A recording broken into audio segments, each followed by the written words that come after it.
शास्त्राणां परिचयात्मकः वर्गः अस्माकम् आदौ कार्यकर्तॄणां कृते भवेत्। तेन प्रेरणां प्राप्य वयमपि स्वस्वप्रान्ते शास्त्रस्य अध्ययनकर्तारः शास्त्रस्य पाठकाः अपि भवेयुः। तन्निमित्तं कश्चन परिचयात्मकः सप्ताहात्मकः वर्गः भवेत्। तस्मिन्नेव क्रमे इदानीं प्रथमतया शास्त्रपरिचयस्य वर्गः एक सप्ताहस्य न्यायशास्त्रस्य आदौ परिचयः भवेत्। अतः वयं ये केपि आगताः प्रतिप्रान्तं द्वौ अत्र भागं स्वीकर्तुम् अर्हतः इति आदौ निर्णयः आसीत्। तदनुगुणमेव वयं प्रान्ततः विशेषेण चिताः। अतः अस्माकम् अत्र भागस्वीकरणस्य अपि एकः उद्देश्यः अस्ति। अग्रे अस्माभिः अपि शास्त्रे किञ्चित् गतिवर्धनीया, तस्मिन् परागः सुगन्धः प्राप्तव्यः। एषः वर्गः एक सप्ताहात्मकः भविष्यति। प्रतिदिनं 4 पञ्चवादनपर्यन्तं भविष्यति। वर्गस्य अद्य प्रथमं दिनम् अस्ति। अतः अस्मासु विद्यमानाः अस्माकम् अध्यक्षाः प्रोफेसर् गोपबन्धु मिश्र महोदयाः सन्ति।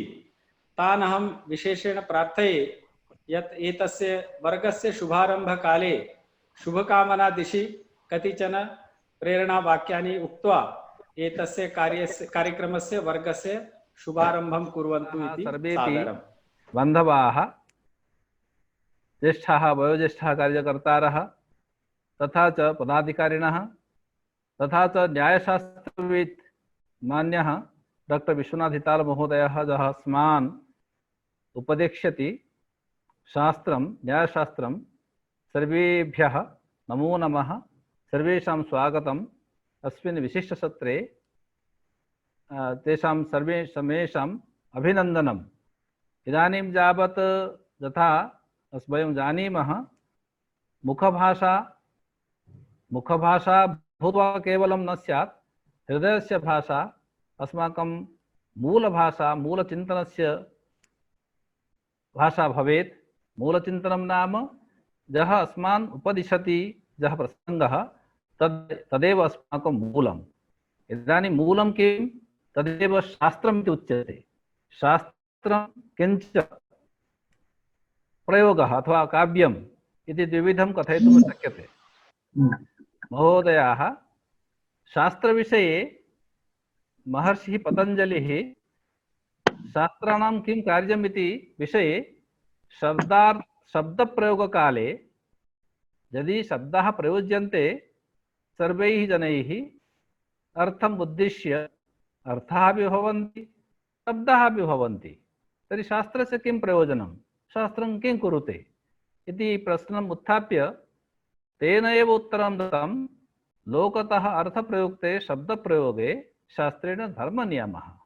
लोकाः शुद्धं वा अशुद्धं वा यथा कथञ्चित् स्वस्व अर्थम् उद्दिश्य शब्दान् व्यवहरन्ति, किन्तु शास्त्रं किं वदति? एषः शब्दः साधुशब्दः प्रयोगार्हः, असाधुशब्दः प्रयोग अनर्हः इति भेदं दर्शयति। भेदे दर्शिते अपि सति जनाः तदेव वक्त्वा सर्वथा श्रेयः अथवा उत्तममेव साधुशब्दमेव व्यवहरिष्यन्ति, तथा न दृश्यते। तथापि शास्त्रं स्वकर्तव्यं पालयति। अतः तावानेव शास्त्रस्य धर्मः, अर्थात् अस्माकं धर्मे प्रवृत्तिः प्रतिशास्त्रं प्रतिविषयम्। अस्माकं धर्मे प्रवृत्तिः अधर्मात् निवृत्तिः, औचित्ये प्रवृत्तिः अनुचित्यात् निवृत्तिः इति एषः भेदः अस्माकं मनसि भवेत् सर्वथा। रामादिवत् प्रवर्तितव्यं, न रावणादिवत्। काव्यमपि तथैव आचरति। सद्यः परनिर्वृत्तये शिवेतरक्षते काव्यमपि तथैव आचरति। कान्तासंहितया उपदेश योगः भवतु, अथवा प्रभुसंहित वेदवाक्यानि भवन्तु, वेदादिशास्त्राणि भवन्तु, अथवा मित्रसंहितानि पुराणादिवाक्यानि भवन्तु, सर्वत्र एकमेव उद्दिश्य सर्वे प्रवर्तमानाः सन्ति। किं नाम? रामादिवत् प्रवर्तितव्यं, न रावणादिवत्। औचित्ये प्रवृत्तिः, अनुचित्यात् निवृत्तिः। सर्वेषु प्रसंगेषु जीवने व्यावहारिकेषु अथवा सैद्धान्तिकेषु अपि प्रसंगेषु सर्वत्र औचित्ये प्रवृत्तिः, अनुचित्यात् निवृत्तिः। एककर वृत्तौ प्रवृत्तिः, अहितकरवृत्तौ अहितकरवृत्तितः निवृत्तिः। सर्वेषां कल्याणाय यत् आनुकूल्यम् अस्ति तस्मिन् प्रवृत्तिः, सर्वेषाम् अहितकरम् अस्ति यत् तस्मात् निवृत्तिः। एतद् उद्दिश्य सर्वाणि शास्त्राणि प्रवर्तन्ते। अतः अस्माकं सर्वाणि शास्त्राणि स्वस्वप्रसङ्गे तदेव उद्दिश्य जनान् नियमयन्ति, उपदिशन्ति। एतस्मिन् प्रसङ्गे अस्माकं सर्वेषाम् अखिलभारतीय दृष्ट्या अखिलविश्वस्य कल्याणकामनायै एषा प्रवृत्तिः मौलिकप्रवृत्तिः मूलप्रसङ्गः।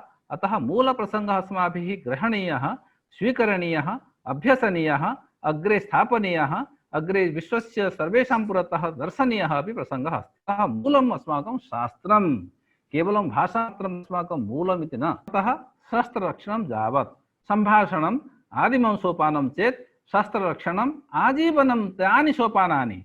शास्त्रस्य अन्तिमचक्रं किमपि नास्ति, पूर्णविरामः नास्ति। शास्त्रेषु कुत्रापि शास्त्रकारैः कदापि न उक्तम् एषः पूर्णविरामः, एतदनन्तरं शास्त्रं न प्रवर्तिष्यते इति। शास्त्रं प्रवर्तमानमपि अस्ति, प्रवर्तितं प्रवर्तमानं प्रवर्तिष्यते अपि। तादृशशास्त्रस्य परम्परा सदा समारम्भा परम्परा अस्ति। शङ्कराचार्य मध्यमापि अस्ति, अस्मदाचार्य पर्यन्ता अस्ति। सर्वेषु कालेषु अस्मदाचार्यपर्यन्तां वन्दे गुरुपरम्परां इति वदामः। तन्नाम वयमपि वदामः अस्मदाचार्यपर्यन्ताम्। अस्माकं गुरवः आचार्याः अपि वदन्ति स्म अस्मदाचार्यपर्यन्तां। तेषामपि गुरवः वदन्ति स्म अस्मदाचार्यपर्यन्तां। तेषामपि गुरवः वदन्ति स्म। इदानीम् आगामिनि काले अपि अस्माकं शिष्याः अपि वदिष्यन्ति अस्मदाचार्यपर्यन्तां। तृतीयपङ्क्तौ यद् महत्त्वम् अस्ति, सदाशिवसमारम्भां शङ्कराचार्यमध्यमां, तृतीयम् अस्मदाचार्यपर्यन्ताम्। एषा पङ्क्तिः अतीव महत्त्वपूर्णा। यदि अस्माकं काले आचार्याः न स्युः, आचार्याणां मध्ये परम्परा स्यात्, तर्हि एषा पङ्क्तिः कुत्र भविष्यति? अतः संस्कृतभारती द्वारा अस्मदाचार्यपर्यन्तां गुरुपरम्परां साधयितुम् एषा विशिष्टकल्पना, विशिष्टप्रसङ्गः चिन्तितः साध्यमानः अस्ति। तदर्थं सर्वे ये चिन्तकाः, विचारकाः एतदर्थम् उद्यमं कुर्वाणः सर्वेपि प्रशंसार्हाः। सर्वेषां धन्यवादान् विज्ञापयामि सर्वेषां कृते। एतस्मिन् पुनः न्यायशास्त्रं पदवाक्यप्रमाण इति तेषु अन्तिमं यथोत्तरं वनिनां प्रामाण्यम् इति कारणेन इति रीत्या पदवाक्यप्रमाणेषु प्रमाणपदस्य अन्तिमत्वात् प्राथम्यम् अद्य प्रारभ्यते। तन्नाम न्यायः अस्ति चेत्, मम मित्रम् एकं वदति स्म, सर्वे तु अन्यायं पठन्ति। ये न्यायं पठन्ति एव न्यायं पठन्ति, अत्र ये व्याकरणं किमपि अपरं शास्त्रं पठन्ति ते अन्यायं पठन्ति। न्यायं परित्यज्य किमपि शास्त्रं नास्ति इति तस्य मतम्। अर्थात् जीवने न्यायः प्रवर्तेत, न्याये अस्माकं प्रवृत्तिः भवेत्, प्रमाणे अस्माकं ध्यानं भवेत्, प्रामाणिकं जीवनं भवेत्, प्रामाणिकं वचनं भवेत्, प्रामाणिकम् आचरणं भवेत्। तदर्थमेव न्यायशास्त्रेण एव एषः प्रसङ्गः प्रारभ्येत इति मत्वा यत् प्रारब्धं तदर्थं वर्धापनानि पुनः पुनः स्वागतं व्याहरामि। एतस्य औपचारिकम् उद्घाटनमपि विदधामि। एतस्य सङ्कल्पस्य पूर्तये श्री भगवान् साम्ब सदाशिवः सदा अस्माकं कृते अनुग्रहं कुर्यात् इति भूयः साम्ब सदाशिवं सम्प्रार्थ्य विरमामि। धन्यवादः। धन्यवादः महोदय। अग्रे अद्यतन विषय प्रवर्तकः यः महोदयः तस्य परिचयं कारयामि। डॉक्टर विश्वनाथ धीताल महोदयः।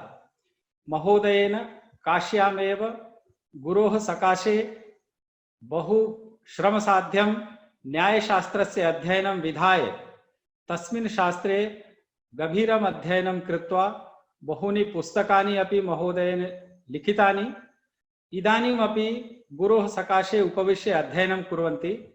महोदयाः काशी हिंदू विश्वविद्यालये भारतीय प्रौद्योगिकी संस्थाने IIT मध्ये मानविकी विभागे आचार्याः सन्ति। संस्कृतभारत्याः आरम्भतः कार्यकर्तृत्वेन एक सामान्य कार्यकर्ता रूपेण संभाषण शिबिरं, वर्गः, विविध कार्यक्रमेषु भाग्यवहनं, तथैव इदानीम् अखिल भारतीय शलाका परीक्षायाः महोदयाः सहसंयोजकाः अपि सन्ति। काश्यामेव वासः निरन्तरं शास्त्रपरम्परा रक्षणीया एतस्मिन् विषये चिन्तमानाः न्यायशास्त्रस्य अस्माकं कृते अत्यन्त सरलपद्धत्या यतोहि आदौ निवेदनं कृतमासीत् वयं सर्वे कार्यकर्तारः शास्त्रविषयिणी श्रद्धा अस्ति गौरवम् अस्ति परन्तु इदानीं तत् शास्त्रविषये अस्माकं बहु गतिः नास्ति अतः अस्माकं स्तरम् आगत्य किञ्चित् पाठयितुं प्रयत्नं कुर्वन्तु अस्माकं निवेदनपुरस्सरं तैः बहुविध उपकरणानि सज्जीकृतानि सर्वमपि सज्जीकृतम् अस्माकं पुरतः आगमिष्यति इदानीम् अहं प्रार्थये डॉक्टर विश्वनाथ धीताल महोदयं कृपया इमं वर्गम् अग्रे निर्वहतु इति डॉक्टर विश्वनाथ धीताल महोदय। ओम गुरुर्ब्रह्मा गुरुर्विष्णु गुरुदेवो महेश्वरः गुरु साक्षात् परम ब्रह्म तस्मै श्री गुरवे नमः। काणादं पाणिनीयं च सर्वशास्त्रोपकारकम् इति आभाणकं सर्वप्रसिद्धं वर्तते एव। यथा संजीव महोदयेन उक्तम् अत्र प्रायः तथा जनाः सन्ति येषां विशेषतः शास्त्रेषु गतिः नास्ति जिज्ञासवः सन्ति इति रीत्या अहं प्राथमिकरूपेण एव विषयप्रवर्तनं करोमि।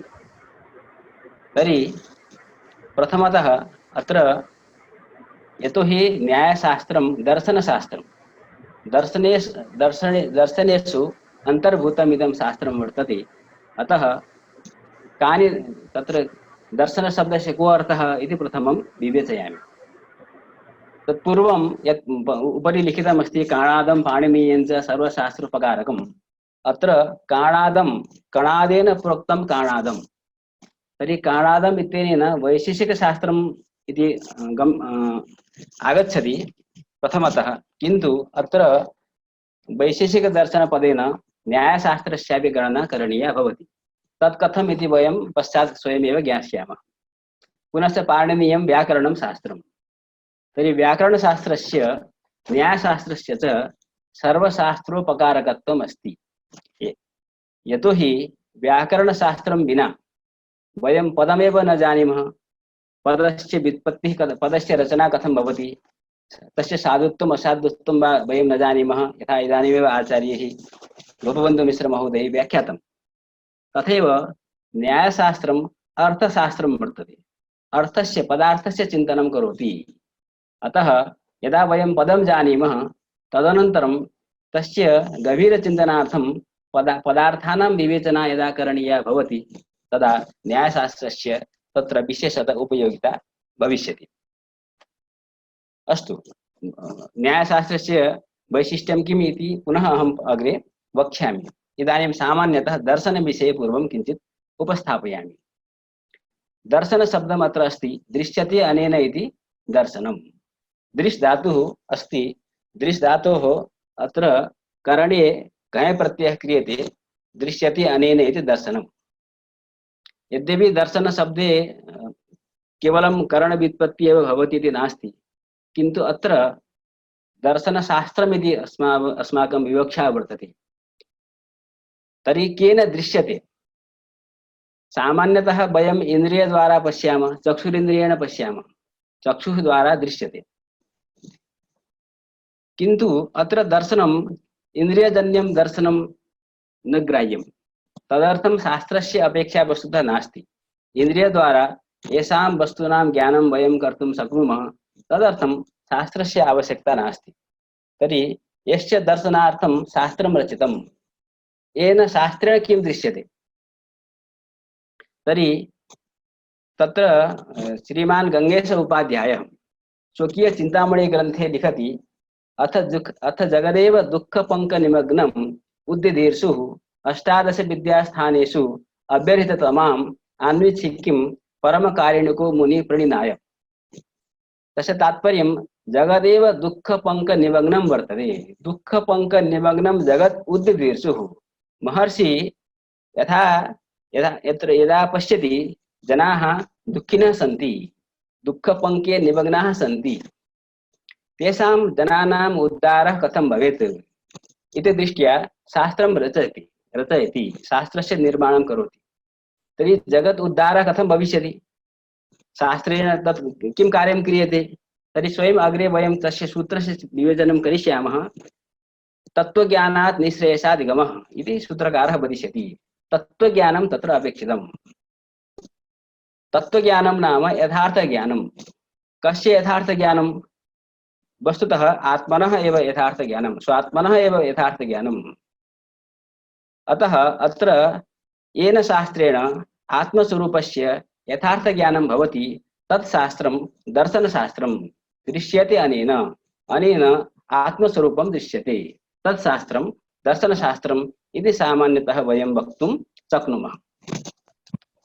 तर्हि अत्र भारतीयपरम्परायां षड्दर्शनानि इति प्रसिद्धं वर्तते। तत्र न्यायदर्शनस्य प्रणेता महर्षि गौतमः। वस्तुतः न्यायदर्शने ये पदार्थाः प्रतिपादिताः सन्ति ते सर्वेपि पदार्थाः वैदिकाः पदार्थाः। एतानि दर्शनानि वैदिकदर्शनानि। कानिचन दर्शनानि वेदस्य प्रामाण्यम् अभ्युपगच्छन्ति, स्वीकुर्वन्ति। पुनश्च कानिचित् दर्शनानि वेदस्य प्रामाण्यं न स्वीकुर्वन्ति। न स्वीकुर्वन्ति नाम ये वेदस्य प्रामाण्यं स्वीकुर्वन्ति, यत्र तेषां मतेन सह विरोधः न भवति, परन्तु सर्वथा वेद एव प्रमाणम् इति रीत्या ते न गच्छन्ति। अत्र प्रदर्शितानि षड्दर्शनानि तु वेदस्य प्रामाण्यं सर्वथा स्वीकुर्वन्ति। अतः अस्माकं या परंपरा या रीति वेदे सर्वम् उक्तं वर्तते। यतोहि वेदस्य ईश्वरोक्तत्वं। यद्यपि अत्रापि मतभेदः अस्ति। केचन वदन्ति हि वेदाः अपौरुषेयाः, नैयायिकाः वदन्ति वेदाः ईश्वरोक्ताः, ईश्वरप्रणीताः। अस्तु नाम अपौरुषीयो वा भवतु पौरुषीयो वा भवतु तत्र चिन्ता नास्ति। यतोहि पौरुषेयत्व स्वीकारेपि ईश्वर रचितत्व स्वीकरणेन तत्र दोषस्य प्रसंगः नास्ति। अतः ज्ञानानां मूलभूता वेदाः, तेषां वेदानां प्रामाण्यं एतानि दर्शनानि स्वीकुर्वन्ति। अतः इमानि दर्शनानि वैदिकदर्शनानि इति वयं वक्तुं शक्नुमः। शास्त्रे परम्परायाम् एतानि दर्शनानि आस्तिकदर्शनानि इति नाम्ना वयं जानीमः। आस्तिकदर्शनं नास्तिकदर्शनम् इति द्विधा विभागः कृतः वर्तते। अत्र आस्तिकशब्देन यः वेदस्य प्रामाण्यं स्वीकरोति स आस्तिकः इति मन्तव्यम्। प्रायः किं भवति, आस्तिकपदेन वयं स्वीकुर्मः यः ईश्वरस्य सत्तां स्वीकरोति स आस्तिकः, यः परलोकस्य सत्तां स्वीकरोति स आस्तिकः, यः पुनर्जन्मं स्वीकरोति स आस्तिकः इत्यादि वयं व्याख्यां कुर्मः। तथा व्याख्यानं यदि स्वीक्रियते तर्हि अत्र संगतं न स्यात्। यतोहि अत्र यथा पूर्वमीमांसा दर्शनमस्ति, सः तत्र पूर्वमीमांसा दर्शने ईश्वरस्य सत्ता स्वीकृता नास्ति। तथापि पूर्वमीमांसा दर्शनम् आस्तिकदर्शनम् एव अस्ति। सांख्यदर्शने भी तथा स्पष्टरूपेण ईश्वरस्य सत्ता प्रतिपादिता नास्ति। अतः अत्र आस्तिकत्वं वेदप्रामाण्य विभगन्तृत्वम् आस्तिकत्वम्। वेदस्य प्रामाण्यं यः स्वीकरोति स आस्तिकः, यश्च वेदस्य प्रामाण्यं न स्वीकरोति स नास्तिकः इति व्याख्यानं वयं यदा कुर्मः। अतः आस्तिकशब्दस्य प्रयोगे नास्तिकशब्दस्य प्रयोगे कदाचित् आधुनिकव्यवहारे जनाः तथा विचिकित्सां कुर्वन्ति। यथा यदा बौद्धाः भिक्षवः सन्ति, वयं तान् वदामः भवतां मतं नास्तिकमतं, तर्हि सः शब्दः तथा आदरणीयः नास्ति। तेपि पुनर्जन्मं स्वीकुर्वन्ति, तेपि बुद्धवचनं स्वीकुर्वन्ति, आचार्यपरम्परां स्वीकुर्वन्ति, तेपि आस्तिकाः एव स्युः। तथापि अत्र आस्तिकशब्दः नास्तिकशब्दस्य, अतः वयं तत्र कोऽपि विभेदः न भवेत्, कापि समस्या समाजे न भवेत् इति वैदिकदर्शनम् अवैदिकदर्शनम् इति विभागं कुर्मः। तर्हि यः न्यायदर्शनमस्ति, न्यायदर्शनस्य आचार्यः महर्षि गौतमः। पुनश्च वैशेषिकदर्शनस्य आचार्यः महर्षि कणादः, सांख्यदर्शनस्य आचार्यः महर्षि कपिलः, योगदर्शनस्य आचार्यः महर्षि पतञ्जलिः, पूर्वमीमांसा दर्शनस्य आचार्यः महर्षि जैमिनिः, उत्तरमीमांसा दर्शनस्य आचार्यः महर्षि वेदव्यासः। पूर्वमीमांसा दर्शनमेव सामान्यतः मीमांसा दर्शनम् इति पदेन वयं जानीमः। तर्हि तत्र मीमांसा दर्शनं यदा वयं वदामः तदा पूर्वमीमांसा दर्शनं तत्र स्वीकरणीयं। पुनश्च उत्तरमीमांसा दर्शनम् इति शब्दस्य तथा व्यवहारे प्रयोगः न भवति, तत्र वेदान्तदर्शनम् इति शब्दस्य प्रयोगः भवति। तर्हि वेदान्तदर्शनम् इति कथनेन उत्तरमीमांसा दर्शनस्य ग्रहणं करणीयमस्ति। अहं मन्ये एतावता एतत् स्पष्टमस्ति, अत्र कश्चन क्लेशः नास्ति। अत्र अन्यानि त्रीणि दर्शनानि अत्र प्रतिपादितानि सन्ति, चार्वाकदर्शनं, जैनदर्शनं, बौद्धदर्शनं च। एतानि दर्शनानि त्रीणि नास्तिकदर्शनानि इति कथ्यन्ते, नाम अवैदिकदर्शनानि। एतानि दर्शनानि वेदस्य प्रामाण्यं सर्वथा न स्वीकुर्वन्ति। कानिचित् यत्र तेषां रोचते तत्र स्वीकुर्वन्ति, परन्तु वेदाः एव प्रमाणम् इति रीत्या ते न चलन्ति। अतः एतानि दर्शनानि नास्तिकदर्शनानि इति वयं वदामः। तर्हि अत्र वामभागे षड्दर्शनानि अस्माभिः उक्तानि वैदिकदर्शनानि, अत्र दक्षिणभागे चार्वाकदर्शनं, जैनदर्शनं, बौद्धदर्शनम् इति त्रीणि दर्शनानि सन्ति। चार्वाकदर्शनस्य आचार्यः देवगुरु बृहस्पति इति कथ्यते। जैनदर्शनस्य आचार्यः ऋषभदेवः। तत्र तीर्थङ्कराः भवन्ति, जैनदर्शनेषु आचार्येषु तीर्थङ्कराः इति उच्यन्ते। प्रथमतीर्थङ्करः ऋषभदेवः, तत्र 24 तीर्थङ्कराः भवन्ति, अन्तिमः तीर्थङ्करः महावीरः। तथैव बौद्धदर्शनं, बौद्धदर्शनस्य आचार्यः प्रणेता महर्षि तत्र गौतमबुद्धः इति वयं जानीमः एव। एतानि त्रीणि दर्शनानि वेदस्य प्रामाण्यं न स्वीकुर्वन्ति, तेषां स्वकीय आचार्याः एव तत्र प्रमाणभूताः, तेषां स्वकीय परम्परानुसारं तेषे ग्रन्थाः रचिताः सन्ति। अतः वयं सामान्यतः भारतीयदर्शनस्य यथा विभागं कुर्मः तर्हि एतानि नवदर्शनानि आगच्छन्ति।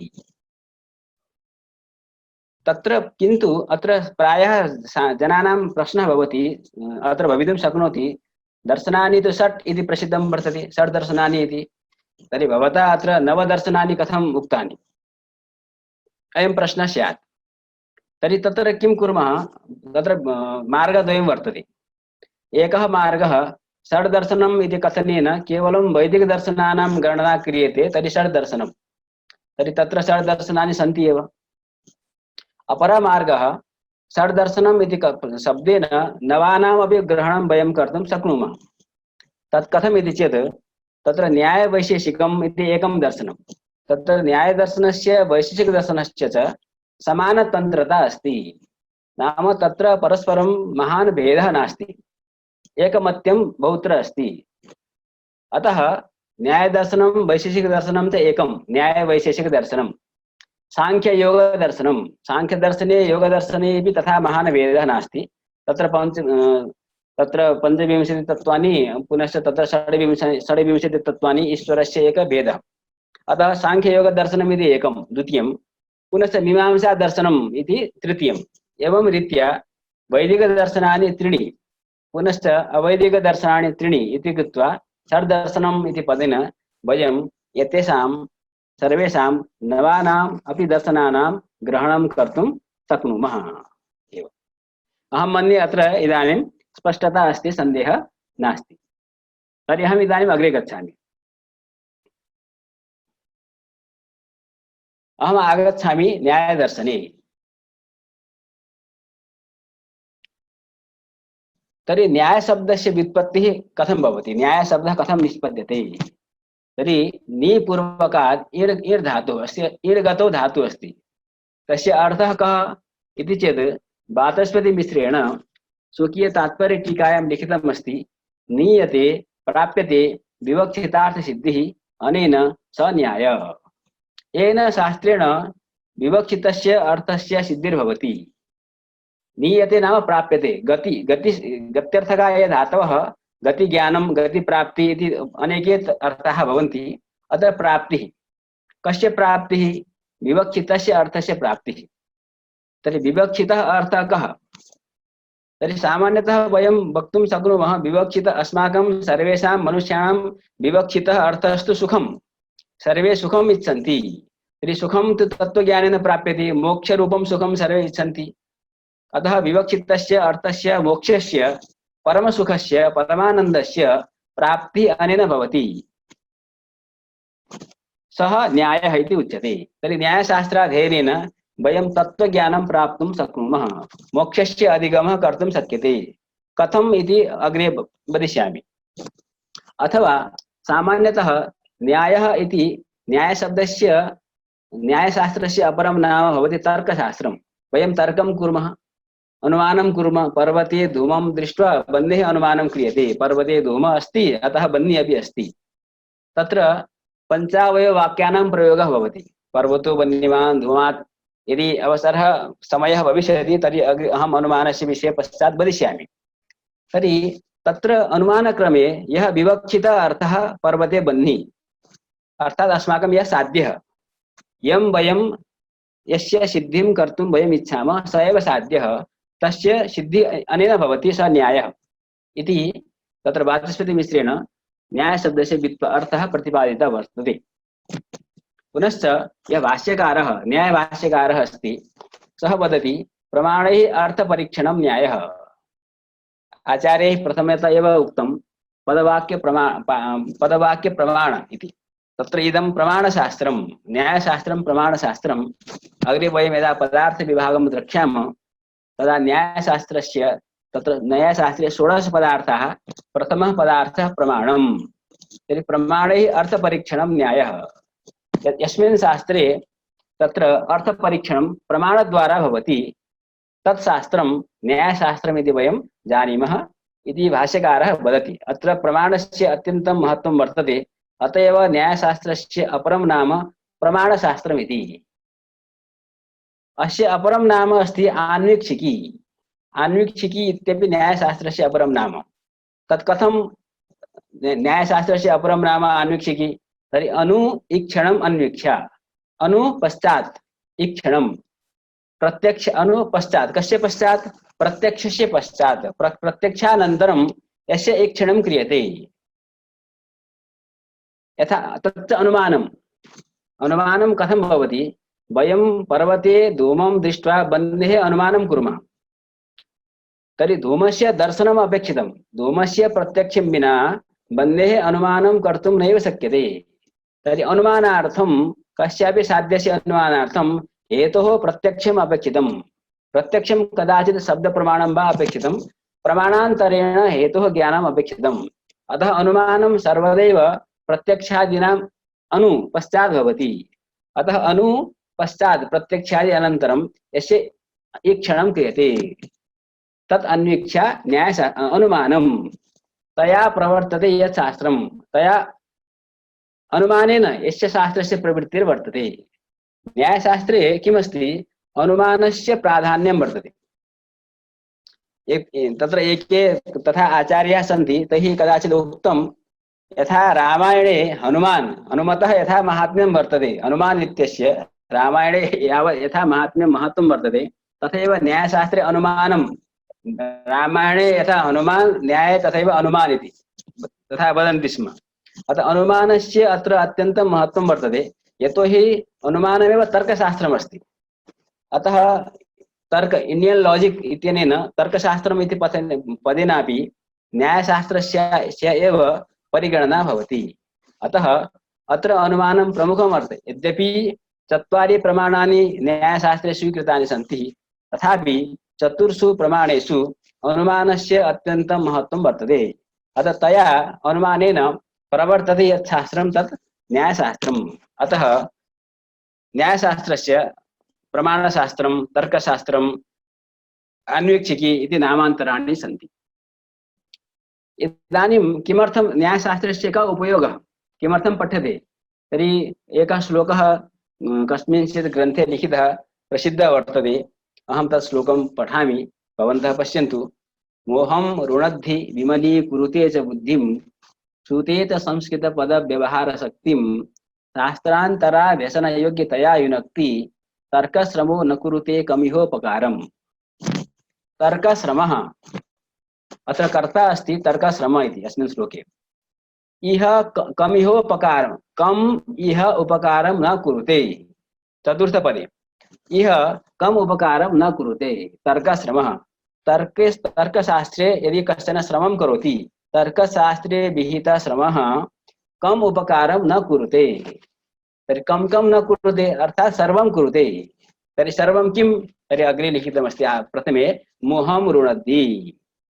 मोहं नाम अंधकारं, रुणद्धि नाशयति, अज्ञानं नाशयति।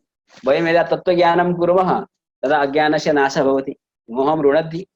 विमलीकुरुते च बुद्धिं, बुद्धिं विमलीकुरुते, बुद्धिं तीक्ष्णं करोति। यथा अस्माकं यत् पेन्सिल् भवति तस्य लेखनात् पूर्वं वयं किं कुर्मः? शार्प्नेस् द्वारा तत् शार्प् कुर्मः। तथैव अस्माकं बुद्धिः न्यायशास्त्राध्ययनेन बुद्धिः सूक्ष्मा भवति। तर्हि न्यायशास्त्राध्ययनेन या सूक्ष्मा बुद्धिः सञ्जाता सा बुद्धिः कुत्रापि प्रवेष्टुं शक्नोति। अतः बुद्धिं विमलीकुरुते। सूते च संस्कृतपदव्यवहारशक्तिं। संस्कृतपदानां व्यवहारः कथं करणीयः? वयं सावधबोधपद्धतिं पठिष्यामः यदि तथा समयः अवसरः लभ्यते चेत्। तत्र कथं शब्दानां प्रयोगः करणीयः, यथा शब्दप्रयोगकरणेन तत्र दोषाः न भवेयुः, अव्याप्ति अतिव्याप्त्यादि दोषाः न भवेयुः, तथा अस्माभिः चिन्तनं करिष्यते। अतः संस्कृतपदानां व्यवहारस्य शक्तिम् अपि सूते उत्पादयति। शास्त्रान्तरा व्यसनयोग्यतया युनक्ति। शास्त्रान्त प्रथमतः एव अस्माभिः उक्तं काणादं पाणिनीयं च सर्वशास्त्रोपकारकम्। अर्थात सर्वशास्त्रोपकारकत्वम् अस्ति। तदेव अत्र उच्यते शास्त्रान्तराणाम् अन्यानां शास्त्राणां व्याकरण वेदांत न्यायादीनाम् अभ्यसनयोग्यतया युनक्ति बुद्धिं। यदा यावत् न्यायशास्त्रं न पठामः तावत् अन्येषु शास्त्रेषु सम्यक् प्रवेशः नैव सम्भवति। एतत् किमर्थम् इति प्रश्नः प्रायः भवेत्। तदर्थम् अहं वदामि, तत्र किमस्ति, प्रायः दशमशताब्द्यनन्तरं यदा प्रायः द्वादशशताब्द्यां तत्त्वचिन्तामणिकारः गङ्गेश उपाध्यायः तत्त्वचिन्तामणिग्रन्थस्य रचनां कृतवान्। ततः नव्यन्यायशास्त्रस्य परम्परा आरब्धा। नव्यन्यायशास्त्रस्य तत्त्वचिन्तामणिग्रन्थस्य तथा प्रभावः समाजे जातः तस्मिन् काले यस्य कस्यापि शास्त्रस्य विद्वान् भवतु, वेदान्ते विद्वान् वा भवतु, व्याकरणे विद्वान् वा भवतु, अपि तु नास्तिकदर्शनेषु जैनदर्शने विद्वान् वा भवतु, यस्य कस्यापि शास्त्रस्य पंडितः विद्वान् शास्त्रं यदा लिखति स्म तदा तत्त्वचिन्तामणिग्रन्थे नव्यन्यायदर्शने या शैली प्रतिपादन शैली स्वीकृता सा शैली सर्वैः अन्यैः दार्शनिकैः अपि स्वीकृता। अतः तस्मिन् काले एपि ग्रन्थाः लिखिताः, यथा चित्सुखी इत्यादि वेदांत ग्रन्थाः लिखिताः, जैन ग्रन्थाः लिखिताः, व्याकरण ग्रन्थाः लिखिताः। एपि शास्त्राणि यान्यपि शास्त्राणि तस्मिन् काले लिखितानि, यद्यपि पदार्थाः तेषां स्वकीयशास्त्राणामेव पदार्थाः तत्र प्रतिपादिताः सन्ति, किन्तु तत्र या शैली भाषा अस्ति, दोषादिदानस्य तस्य निराकरणस्य लक्षणपरिष्कारस्य या शैली या पद्धति न्यायशास्त्रे प्रतिपादिता वर्णिता, सा एव पद्धति तेषु शास्त्रेषु अपि प्रयुक्ताः सन्ति। अतः यावत् न्यायस्य या शैली, न्यायस्य या पद्धति, न्यायस्य या परंपरा अस्ति, सा पद्धति यावत् न ज्ञायते तावत् तेषु शास्त्रेषु प्रवेशोऽपि सर्वथा दुष्कर एव वर्तते। न केवलं व्याकरण वेदांत आदि शास्त्रेषु, साहित्यशास्त्रे अपि ये लक्षणग्रन्थाः सन्ति तेषु अपि न्यायशास्त्रं विना प्रवेशः दुष्कर एव वर्तते। अतः एपि जनाः, एपि जिज्ञासवः व्याकरणे वा वेदान्ते वा अन्येषु शास्त्रेषु वा गतिं प्राप्तुम् इच्छन्ति, इच्छा वर्तते येषां, तैः सर्वैः प्रथमतः न्यायशास्त्रे श्रमः करणीयः, तर्कश्रमः। तर्हि तर्कश्रमः न कुरुते कमिहोपकारं सर्वम् उपकारं कुरुते। एकवारम् अहं पुनः श्लोकं वदामि। श्लोकस्य अर्थः सर्वैः अवगत एव स्यात् इति मन्ये।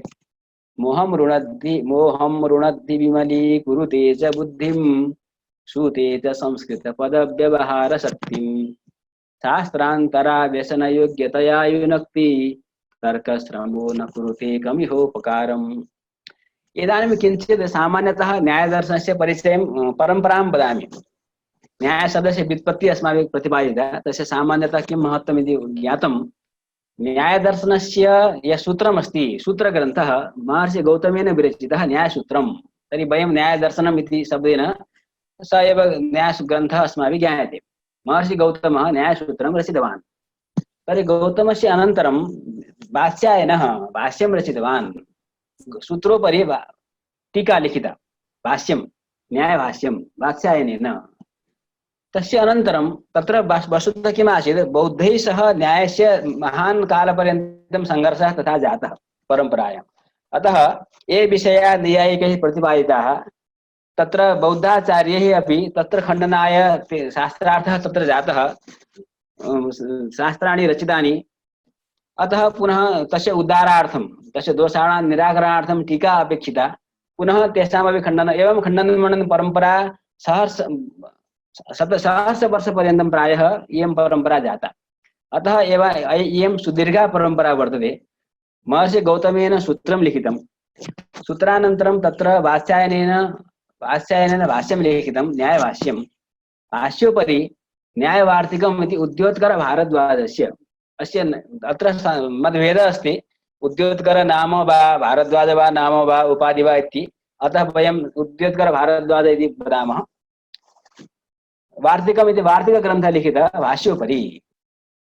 तत्रापि पुनः खण्डनं मण्डनम् इत्यादिकं जातं, बौद्धैः तत्रापि आक्षेपः कृतः। तदनन्तरं वाचस्पतिमिश्रमहोदयस्य नाम प्रायः सर्वैः श्रूयमाण एव भवति, यतोहि सर्वेषु दर्शनेषु एतैः महोदयैः तत्र प्रामाणिकः ग्रन्थः लिखितः वर्तते। यथा तत्र तत्त्वकौमुदी अस्ति सांख्यकारिकायां, सर्वत्र सर्वेषु अयं शरदर्शनविद् अस्ति। वाचस्पतिमिश्रद्वारा न्यायवार्तिकोपरि तात्पर्य टीका। अत्र वस्तुतः अस्माभिः किं वक्तव्यं, न्यायसूत्रभाष्यवार्तिकतात्पर्य टीका इति वक्तव्यं। तत्र प्रथमम् अस्ति न्यायसूत्रं, तत्र न्यायसूत्रं भाष्यं वार्तिकं, न्यायसूत्रभाष्यवार्तिकतात्पर्य टीका। तदनन्तरं पुनः उदयनाचार्य इति एकः न्यायप्रसिद्धः आचार्यः, तेन आचार्येण परिशुद्धि इति टीका लिखिता। तर्हि न्यायसूत्रभाष्यवार्तिकतात्पर्य टीका परिशुद्धि इति तस्य सम्पूर्णं नाम भवति, परन्तु वयं परिशुद्धि अथवा न्यायपरिशुद्धि इति नाम्ना वयं जानीमः। एवं परम्परा न्यायदर्शने अस्ति। अत्र अहं विस्तरेण न गच्छामि, यतोहि अयं प्राथमिकः वर्गः इति। अत्र अहं वदामि, तत्र न्यायसूत्रकृता महर्षि गौतमेन यत् सूत्रं प्रणीतं, तर्हि प्रथमं तावत् सूत्रमस्ति इदं, प्रमाण प्रमेय संशय प्रयोजन दृष्टान्त सिद्धान्तावयव तर्क निर्णय वाद जल्प वितण्डा हेत्वावास स्थल जाति निग्रह स्थानानां तत्त्वज्ञानान् निःश्रेषाधिगमः इति महर्षि गौतमस्य आदिमं सूत्रम्। अत्र महर्षि गौतमः किं वदति, एते अत्र 16 पदार्थाः सन्ति। न्यायदर्शने 16 पदार्थाः उक्ताः। एतेषां 16 पदार्थानां तत्त्वज्ञानात्, तत्त्वज्ञानेन, यथार्थज्ञानेन, वास्तविकज्ञानेन, असन्दिग्धज्ञानेन निःश्रेयसस्य अधिगमः प्राप्तिर्भवति। निःश्रेयसस्य, तर्हि निःश्रेयसशब्देन अपवर्गः इति उच्यते। कथम् इति चेत् सः अग्रे गच्छति, अग्रे वदति। अग्रे किं वदति, अत्र यदि प्रथमसूत्रानन्तरं प्रश्नः आगतः, पदार्थानां तत्त्वज्ञानेन कथं निःश्रेयसस्य प्राप्तिर्भवति, तर्हि द्वितीयं सूत्रं लिखितवान्, दुःख जन्म प्रवृत्ति दोष मिथ्या ज्ञानानाम् उत्तरोत्तरापाये तदनन्तरापायात् अपवर्गः इति। इदं सूत्रम्।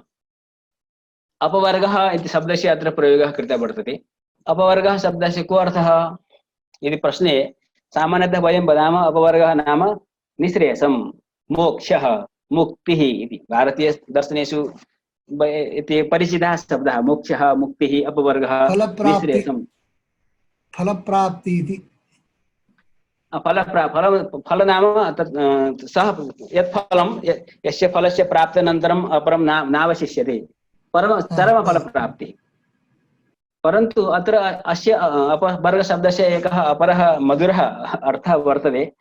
वयं जानीमः, यथा अस्माकं भाषाशास्त्रे व्याकरणे वा भाषायां वर्गाः भवन्ति कु चु टु तु पु इति तर्हि कवर्ग चवर्ग पवर्ग तर्हि पवर्गे प फ ब भ म इति पञ्च अक्षराणि आगच्छन्ति तर्हि प शब्दस्य अर्थः भवति पतनं फ इति फलाशा फलस्य आशा फलाशा ब इत्यस्य अर्थः भवति बन्धनं भ इत्यस्य अर्थः भवति भयं म इत्यस्य अर्थः भवति मरणं तर्हि पतनं फलाशा बन्धनं भयं मरणं एते पवर्गाः न विद्यते पवर्गः यत्र इति असो अपवर्गः इति केनापि उक्तं वर्तते यतो न किञ्चित् पतनं फलाशा न बन्धनं चापि भयं न मृत्युः पवर्गहीनं पदमीक्षितं वै ततो पवर्गः कथितो मुनीन्द्रैः यतो न किञ्चित् पतनं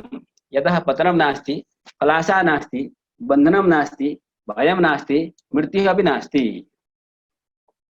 तथा यत् पदम् अस्ति पवर्गहीनं पदं मुनीन्द्रैः अपवर्गः इति कथितः इति अपवर्गस्य एवं व्याख्यानं वयं यदा कुर्मः तदापि स एव परमफलरूपः अर्थः अपवर्गः निःश्रेयसमिति अर्थः आगच्छति परन्तु कथं तत् सम्भवति प्रक्रिया का तर्हि अत्र प्रक्रियां दर्शयति महर्षि गौतमः दुःख जन्म प्रवृत्ति दोष मिथ्या ज्ञानानाम् इति अत्र क्रमः अस्ति अत्र प्रथमसूत्रे सः महर्षि वदति तत्त्वज्ञानात् निःश्रेयसाधिगमः तत्त्वज्ञानेन निःश्रेयसस्य अपवर्गस्य प्राप्तिर्भवति अत्र प्रथमसूत्रे तत्त्वज्ञानात् निःश्रेयसाधिगमः इति अस्ति तर्हि किमर्थम् तत् निःश्रेयसस्य मोक्षस्य अपवर्गस्य प्राप्तिर्भवति इति प्रथमसूत्रे उक्तं कथम् अपवर्गस्य प्राप्ति तदा अस्माकं मुख्य उद्देश्यं किं यथा मया प्रारम्भे उक्तं तत्र गङ्गेश महोदयः तत्त्वचिन्तामणि ग्रन्थे आरम्भे लिखति जगदेव दुःखपङ्कनिमग्नं जगत् उद्दिदीर्षुः जगत् दुःखपङ्कनिमग्नं वर्तते तस्य उद्धारम् इच्छति ऋषिः मुनिः अतः दुःखस्य निवृत्तिः एव फलम् इति उद्देश्य मोक्षे प्राप्ते सति दुःखस्य समूलनाशः भवति अस्माकम् उद्देश्यमस्ति दुःखस्य नाशः किन्तु केवलं सामान्यनाशः न समूलनाशः यथा तत्र सांख्यकारिकायामपि तत् त्रिविधदुःखानाम् नैकान्तात्यन्तिको भावात् इति अस्ति एव आत्यन्तिकदुःखनिवृत्तिः अपेक्षिता वर्तते केवलं दुःखनिवृत्तिः मात्रम् अपेक्षिता नास्ति तर्हि तस्य समूलस्य दुःखस्य नाशः कथं भवेत् तर्हि दुःखस्य मूलं द्रष्टव्यं तस्य अन्वेषणं करणीयं दुःखस्य मूलं किं तर्हि अत्र महर्षि वदति दुःखस्य मूलम् अस्ति मिथ्याज्ञानम् अत्र वयं मिथ्याज्ञानपर्यन्तं गन्तव्यं मिथ्याज्ञानम् अस्ति दुःखस्य मूलं मिथ्याज्ञानं नाम किम् अनात्मनि आत्मत्वबुद्धि आत्मनि अनात्मत्वबुद्धि मुख्यमिदं बहुविधं मिथ्याज्ञानं भवति यत् अस्माकं यत् स्वरूपम् अस्ति तत् स्वरूपम् अस्माभिः ज्ञातं नास्ति शरीरादौ ममत्वबुद्धिः अस्ति आत्मनि ममत्वबुद्धिः आत्मनि अहन्तबुद्धिर्नास्ति शरीरादौ अहन्तबुद्धिः अस्ति शरीरसम्बन्धिनी पत्नीपुत्रादौ ममत्वबुद्धिर्वर्तते इदमेव मिथ्याज्ञानम् अस्ति मिथ्याज्ञानेन किं भवति दोषः जायते दोषशब्दस्य अर्थः कृतः वर्तते रागद्वेषौ यदा शरीरे अहन्तबुद्धि शरीरे अहम् इति बुद्धि शरीरसम्बन्धिनी पुत्रादौ मम इति बुद्धि तदा किं भवति एते मम अन्ये परकीया इति रागः द्वेषः स्वकीयेषु रागबुद्धिः तर्हि परकीयेषु द्वेषबुद्धिः दोषः उत्पद्यते रागद्वेषः तदनन्तरं प्रवृत्तिः जायते रागद्वेषानन्तरं प्रवृत्तिः भवति प्रवृत्ति नाम कर्म वयं कर्म कुर्मः अत्र प्रवृत्तिशब्दस्य अर्थः ग्रन्थकृतया स्वीकृतः वर्तते धर्माधर्मौ अदृष्टम् इति वयं वदामः अर्थात् प्रवृत्तिः द्विविधा शुभप्रवृत्ति अशुभप्रवृत्ति मनुष्यः शुभकर्म वा करोति अशुभकर्म वा करोति यदा शुभकर्म करोति तदा तेन कर्मणा धर्मस्य उत्पत्तिर्भवति धर्म इति न्यायशास्त्रे कश्चन गुणः आत्मनि उत्पद्यते यदा शुभकर्म कश्चन करोति तदा आत्मनि धर्म इति गुणः उत्पद्यते यदि अशुभकर्म नाम वेदविहितकर्म एव शुभकर्म वेदनिषिद्धकर्म इति अशुभकर्म यदि अशुभकर्म हिंसादि करोति चेत् तर्हि तस्य आत्मनि अधर्म उत्पद्यते धर्माधर्मौ तर्हि दोषे दोषपूर्वकं रागद्वेषपूर्वकं यदि कर्म क्रियते तदा प्रवृत्ति। अतएव भगवान् गीतायां वदति रागद्वेषं परित्यज्य निष्कामकर्म इति निष्कामकर्मणः महत्त्वं वर्तते। यदा मनुष्य निष्कामकर्म करोति रागदोषो विहाय यदि कर्म करोति चेत् तेन धर्माधर्मयोः उत्पत्तिर्न भवति। इदानीं परन्तु अस्माकं तु स्थितिः सा नास्ति। अस्माकं रागद्वेषौ वर्तेते। तर्हि रागद्वेषपूर्वकं कर्म क्रियते तेन धर्माधर्मौ उत्पद्यते। यदा धर्माधर्मौ वर्तेते धर्म अपि अस्ति धर्माधर्मो एव अदृष्टम् इति वयं वदामः। अदृष्टं तदेव सामान्यलौकिकशब्दे भाग्यम् इति जनाः वदन्ति अस्माकं भाग्यम् इति। तदेव वयम् अदृष्टम् इति वदामः। अदृष्ट अनुसारम् अस्माकं जन्म भवति।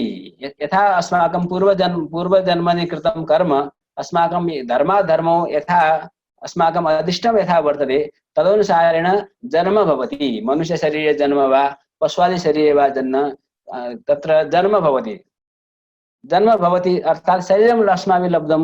यदि शरीरम् अस्ति चेत् दुःखम् अस्ति। यतोहि शरीरं दुःखमन्दिरम्। अतः दुःखस्य मूलं किम् अस्ति मिथ्याज्ञानम् इति प्राप्तं। तर्हि मिथ्याज्ञानस्य निवृत्तिः कथं भवति? तर्हि मिथ्याज्ञानस्य निवृत्तिः केवलं तत्त्वज्ञानद्वारा एव सम्भवति। अन्यः उपायः नास्ति। नान्यः पन्था विद्यते येनाय। तत्त्वज्ञानं विना मिथ्याज्ञानस्य निवृत्तिः न सम्भवति। यदा शास्त्राध्ययनेन तत्त्वज्ञानं जायते तदनन्तरं मिथ्याज्ञानस्य निवृत्तिर्भवति। मिथ्याज्ञाननिवृत्तौ च दोषस्य निवृत्तिर्भवति। मिथ्याज्ञाननिवृत्तौ तत्र रागद्वेषौ नश्यतः दोषः न भवति। दोषनाशे सति दोषपूर्वकं कर्म न भवति। प्रवृत्ति नाम धर्माधर्मौ न भवतः। यदा अदृष्टं नास्ति तदा जन्म न भवति। यदा जन्म नास्ति तदा दुःखमपि नास्ति। एवं रीत्या दुःखस्य समूलोच्छेदः अपवर्गः निःश्रेयसमेव न्यायशास्त्रस्य परमं प्रयोजनम् इति महर्षिणा गौतमेन प्रतिपादितं वर्तते। अहं मन्ये अस्माकं यः गणः इदानीम् अत्र सम्मिलितः सर्वेषामपि एषः अभीप्सितः विषयः अस्ति। अतः वयं सानन्दम् एतां न्यायशास्त्रस्य यात्रां करिष्यामः। विश्वनाथ दीताल महोदयः इतोपि चिन्तनपुरस्सरं श्वः आगमिष्यन्ति। शान्तिमन्त्रम् उक्त्वा श्वः साक्षात् 4 वयम् आरम्भं कुर्मः। सर्वे भवन्तु सुखिनः सर्वे सन्तु निरामयाः सर्वे भद्राणि पश्यन्तु मा कश्चित् दुःखभाग् भवेत्।